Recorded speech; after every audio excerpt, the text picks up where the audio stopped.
So yo, what's up mga kabalbon? Panibagong adventure naman tayong umaga. Pamamana sa araw mga kabalbon. Kasama natin si Kadivers Roy. Ayan. At kami ay medyo matipid naman ang aming nadalang bangka. Disagwan. Wala pa kayang pira. Walang pang krudo. Kaya ito lang ang aming nadala ngayong araw na ito mga kabalbon. Ang adventure natin ay sa may dati lang, ang dating spot lang mga kabalbon, sa may Pamana Beach Resort, tapat nun. At maigi naman at medyo kalmado naman ang dagat, hindi kagaya kahapon, sobrang lakas. Pero hindi kami nag-adventure kahapon, ngayon lang ulit at medyo kalmado ang dagat. Sana mga kabalbon ay kung napadaan kayo ay pahin naman na akong subscribe at pa-click na rin notification bell para lagi kayong update sa aking bagong video. Ayun mga kabalbon, ang unang nadali natin ay isang malaking ilak. Maraming salamat. Unang bungad sa atin ay isang malaking ilak mga kabalbon. Ayan. At talaga namang napakalaki ng isang ilak na ito. Maraming salamat sa aking kasama. At maraming salamat din sa ating Panginoon dahil ginagabayan tayo sa mga adventure natin. Ayun mga kabalbon, ay dito sa part nito yung mga kabalbon ay meron tayo ditong sisilipin na isang hilak na sumuot dito sa butas na ito. Ating iispatan mga kabalbon. Ayun, tinali natin mga kabalbon. Yun, kaso nga lang mga kabalbon ay nahugot.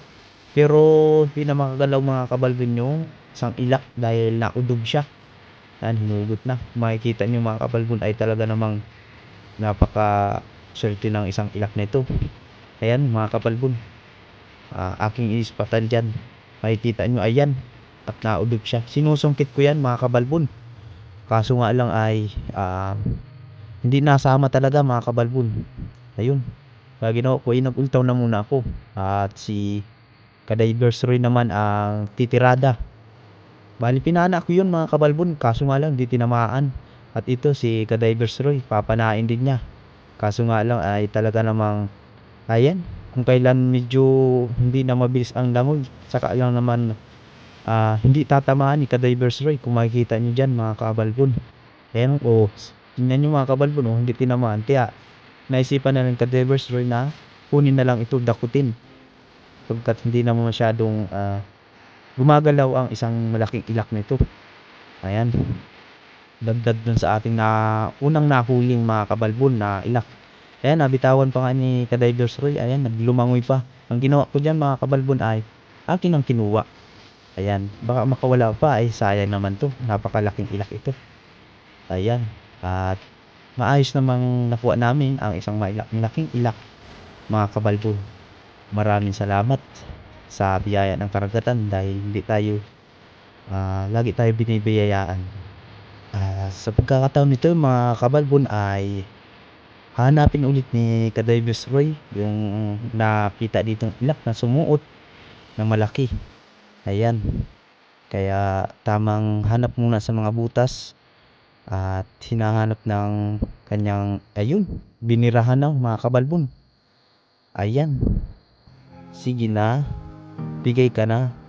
Kaso nga lang ay hindi pa masyadong makuha ito ni Kadivers Roy at talaga namang medyo malalim ito, kaya umultaw na muna siya.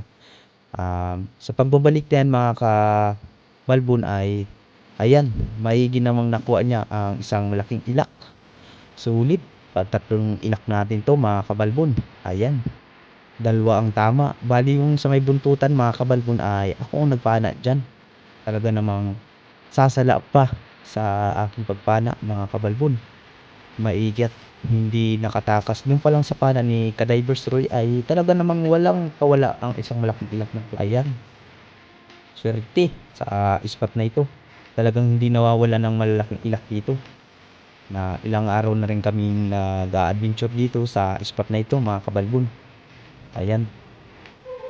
Ayun, sa part na ito mga kabalbon ay tayo'y babalik ulit sa kailaliman ng karagatan. Ay at tamang hanap tayo sa mga butas-butas dito kung mayroon dito mga isda. At sakot naman dito hanap tayo dito. Ayun, may isang malaking giant trevally mga kabalbon. Ayan o, kung makikita nyo, napakalaki. Ayan, tatargetin ni Kadivers Roy. saan ay tamaan nito. Ayan oh, kung makikita nyo. Estimate ko dito nasa 5 kilos mga kabalbon. Ayan, pinana na ni Kadavis Roy. Ayan na. Kaso nga lang ay talagang prusado, hindi nga nagitik ang isang GT or Giant Trevally. Ayan na. Nakikipag hikitan siya sa malaking Giant Trevally. Kung makikita nyo mga kabalbon ay talaga namang in-slow mo ko ito para makita natin ang isang giant. Ayan, first time namin encounter nito na Giant Trevally. Meron pala ditong mga patago-tagong mga Giant Trevally mga kabalbon. Ayan na oh, kung makikita nyo talaga namang nakikipagpresahan si Kadivers Roy. Ayan, nakita ko yan nga pala akala kung ano lang pinana ni Kadivers Roy mga kabalbon. Ayan naman talaga, makikita nyo dyan ang ulo ng Giant Trevally mga kabalbon. Ayan, akin namang in-slow mo yan. Oh, ayan oh, sayang mga kabalbon. Kaso hindi para sa amin yan mga kabalbon. Gawa ng nakabunot sa sima ng pana ni Kadivers Roy. Sayang yan mga kabalbon. Ayan oh, talagang hindi nakita ng camera mga kabalbon. Nakikipagmumulan si Kadivers Roy. Ako naman dyan ay sumalubong dyan sa part na yan mga kabalbon. Ay talaga namang hinawakan ko ng upo bigla. Ayun, nawala na mga kabalbon. Sayang lang yung Giant Trevally. Sa part na ito mga kabalbon ay talaga namang nagaling ni Kadivers Roy ang isang surahan. Ayan, naiwan na ang kanyang tunod. Kaya ang ginawa ko naman ay hinuhugot ko mga kabalbon. Yung pala ay nakasagipid pala mga kabalbon. Kaya medyo mahirap tanggalin ang isang surahan na ito. Kaya ayan, talagang pinipili ko. Kaso nga lang maubusan ako ng hangin ay umultaw na ako. At ito na nga, kinuha ko nga pala ulit mga kabalbon. Ayan, makikita nyo mga kabalbon. Ako ang kumuha niyan. Ayan. At si Kadivers Roy pa lang kumuha mga kabalbon. Ay, yung isa pala mga kabalbon ako pa lang kumuha doon. Ayan. Ayan, tamang tama na yan.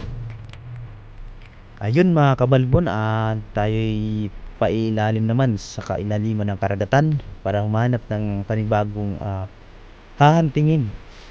Sapagkat dito sa part na ito ay mga kabalbon ay may nakita si Kadivers Roy na sumuot sa part na ito.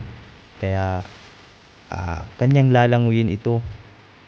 Ayan, hintay lang. Ayan, pailalim na si Kadivers Roy.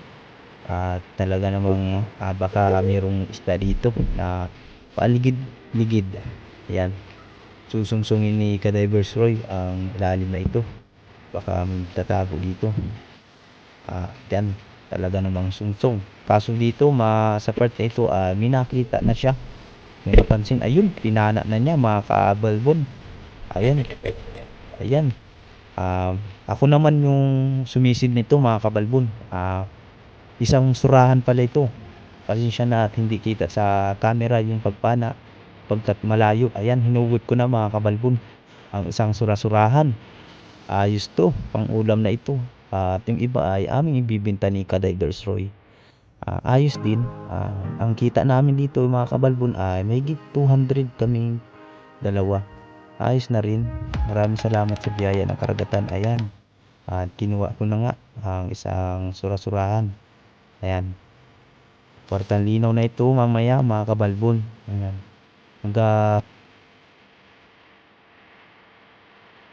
At ito mga kabalbon ay hindi ko na nabidyoan ang isang malaking ilak. Nakakahabol pa.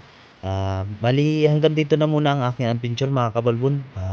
Sana kung napadaan kaya pahingin naman ng subscribe at hit na notification bell para lagi ko